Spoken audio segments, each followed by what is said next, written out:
Laut Atlantik di sebelah barat Maghrib adalah guru yang keras. Gelombangnya bisa jinak seperti unta yang tunduk, namun bisa pula mengamuk seperti singa gurun yang kelaparan. Para pelaut tua di pesisir Tangier dan Anfa biasa berkata, "Siapa yang berlayar tanpa iman akan kembali tanpa nyawa." Oleh sebab itu, setiap kapal yang akan berangkat, selain membawa logistik dan barang dagangan, mereka juga membawa doa, ayat, dan hizib.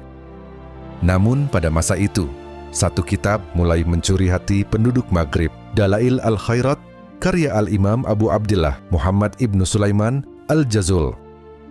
Kisah ini terjadi tidak lama setelah kitab itu pertama kali menyebar di tangan para murid beliau. Abu Ya'qub al-Maghribu adalah seorang pedagang terkenal, jujur, dermawan, namun tegas pada prinsip. Kapalnya bernama An-Najm As-Sa'ir, bintang yang berlayar. Ia sedang bersiap memulai perjalanan ke selatan Andalus untuk menjual kulit hewan, minyak zaitun, dan rempah-rempah. Pada pagi itu, deretan awan putih menghiasi langit. Angin lembut berhembus dari pegunungan Atlas.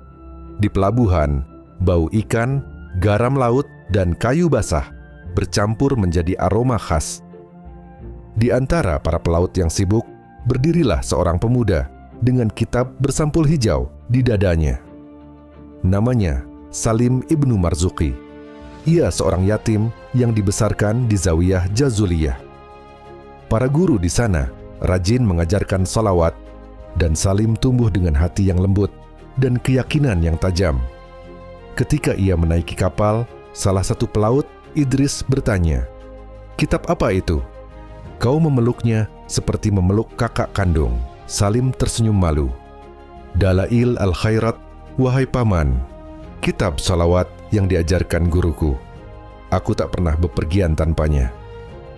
Idris tertawa kecil, namun tidak mengejek. Para pelaut Maghrib menghormati segala bentuk doa. 2 hari pertama, perjalanan begitu tenang. Kapal melaju mulus menembus permukaan air yang berkilau seperti kaca. Malam hari, mereka makan kurma, bubur gandum, dan ikan yang dipanggang di atas tungku kecil. Pada malam ketiga, Salim terbangun dari tidurnya. Ia merasa ada yang tidak beres. Kemudian dia keluar dari kabin. Udara sangat berbeda.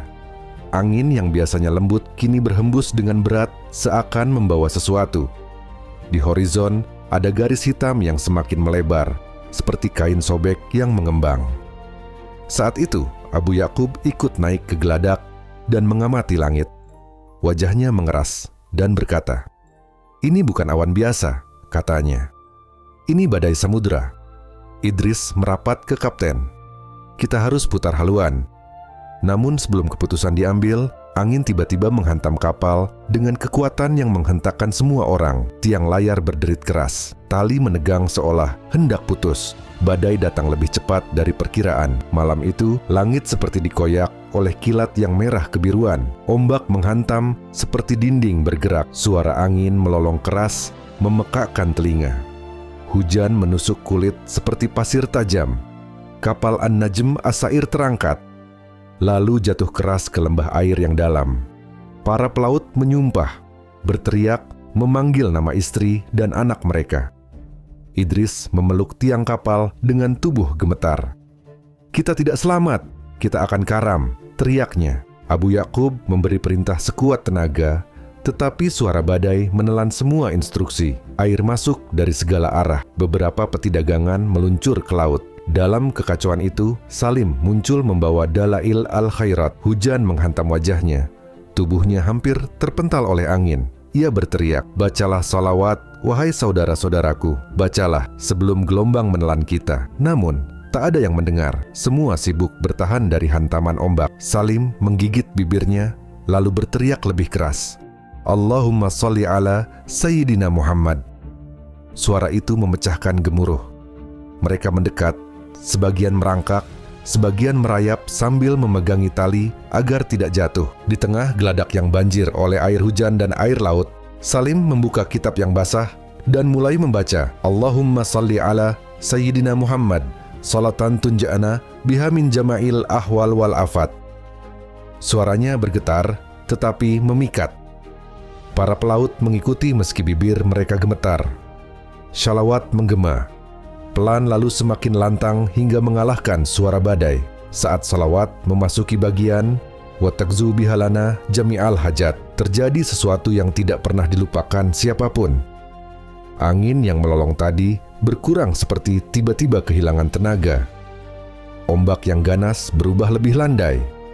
Kilat melompat lebih jauh dari kapal. Gemuruh petir seperti meredam dirinya.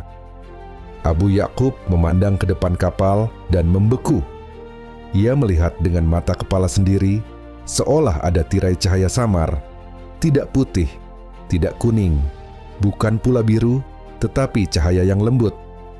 Melengkung di depan kapal, memisahkan gelombang besar dari kapal mereka. Gelombang yang tadinya hendak memukul mereka, tiba-tiba terbelah dan melewati sisi kapal. Idris menangis keras. Aku melihatnya, aku bersaksi, Allah mengirimkan penjaga untuk kita. Tidak ada yang berbicara setelah itu. Semua hanya membaca salawat, menangis, berdoa, memeluk satu sama lain. Badai mengamuk di sekeliling mereka, tapi tidak bisa menyentuh kapal. Seakan ada tangan tak terlihat yang menahan setiap pukulan ombak. Semalaman mereka melawan badai sambil membaca salawat. Namun ketika fajar pertama muncul, badai benar-benar pergi. Langit berubah dari hitam ke biru keemasan. Awan bergerak perlahan seperti baru bangun tidur. Permukaan laut yang tadi seperti makhluk buas, kini menjadi setenang cermin. Para pelaut terkulai lemas. Beberapa memeluk papan kayu yang semalam hampir memutus nyawa mereka. Sebagian menangis karena lega. Abu Yakub mendekati Salim dan merangkulnya. Wahai anak muda, bila bukan karena engkau dan salawatmu, kami semua sudah berada di bawah laut. Salim menggeleng dengan air mata menetes. Kapten, bukan aku. Ini karunia Allah dan barokah Rasulullah. Dalail al-khairat hanya menjadi wasilah agar lidah kami tidak berhenti mengingat beliau. Abu Yakub mengangkat kitab yang masih basah itu dan mengecupnya penuh syukur.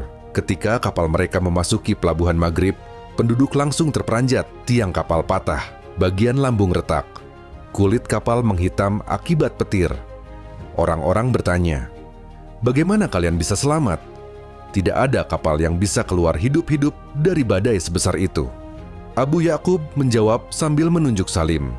Dengan salawat, kami selamat karena membaca Dalail al-Khairat. Kabar itu menyebar dengan cepat. Lebih cepat dari angin musim barat. Zawiyah-zawiyah di seluruh Maghrib mulai membaca kisah ini. Para pelaut menyimpan Dalail al-Khairat di kabin mereka. Bahkan sebagian menganjurkan pembacaan salawat sebelum mengangkat jangkar. Bertahun-tahun kemudian, kisah ini menjadi legenda, diceritakan oleh ulama, pedagang, hingga nelayan kecil. Kisah kapal An-Najm As-Sa'ir bukan tentang keberanian atau kekuatan manusia, melainkan tentang kelemahan manusia dan betapa dekatnya Allah ketika manusia tidak lagi memiliki siapapun selainnya.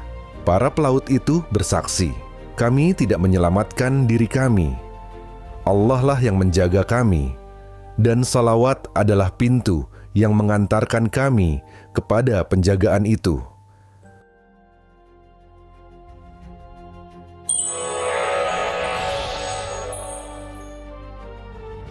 Kami sadar, perjalanan ini baru dimulai.